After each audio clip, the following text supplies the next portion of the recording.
With 140 staff and only 2 techs for them, we find that we rely on other staff to do things. We sometimes set up a designated person who can kind of walk through some of the basics of the first 3 steps of troubleshooting. If someone's not able to send an email, you know, this other person, like a team leader or a group leader in that building, like for our downtown office, we don't want to be running down there for every little thing.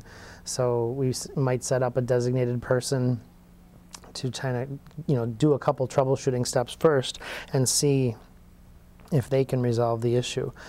Sometimes Outlook goes offline for whatever reason, and so we want to make sure that it stays online so people can get the messages that are coming to them.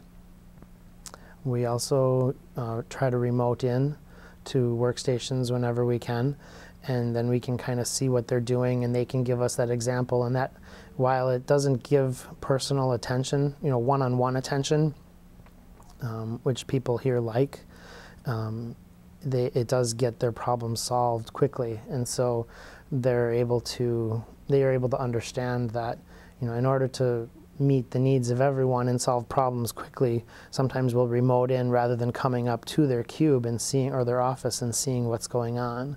And then, you know, we have a help desk number that people can dial internally, and they leave a message, and then it's basically first in, first out, and we just walk through the list. And when things are slow on the help desk number, then we can work on other projects. You know, whatever else might be running, or whatever other learning we need to do, learning more about Office 2010 or 2007, if whatever the case may be, learning more about firewalls or internet access. Or is there a cheaper option for printing to a multifunction device rather than a printer? And so then we kind of intersperse the downtime with the help desk. And that takes some getting used to. I manage my voicemail and email just as they come in. I try to use the calendaring feature of my email as much as possible to give myself reminders of, you know, this task is due, especially things that are monthly or quarterly.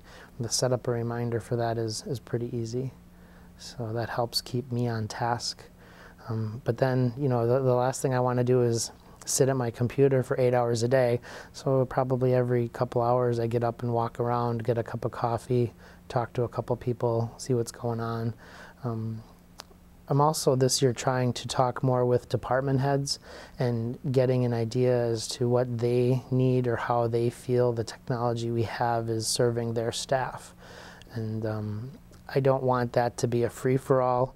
It's definitely more of a, you know, can I make little changes rather than big changes?